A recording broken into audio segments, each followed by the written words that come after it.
நிகழ்ச்சின்றது இதுதான் முதல் தடவை இங்கே நான் வர்றது. அருட்பெரும் ஜோதி அப்படின்ற வார்த்தைக்கு எப்படி நம்ம உண்மையான அர்த்தங்கள் தேடணுன்றது என்னோட ஒரு ஆவலாக இருந்தது. இதில் ஃபேஸ்புக்கில் பார்க்கும்போது உள் ஒளி தியானம் அப்படின்னா ஏதோ ஒரு ரூம்குள்ளே நம்ம சத்தியஞான சபையில் பார்த்த மாதிரியான ஒளி வச்சு அதை பற்றி ஒரு தியானமாக இருக்கும்னு தான் நான் நினச்சேன்.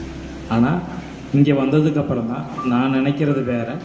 இங்கே அதாவது பெருமாள் வள்ளலார் ஐயா சொல்லி கொடுத்துட்டு போகிறது வேறு அப்படின்றத நான் புரிஞ்சுக்கிட்டேன் முதல்ல.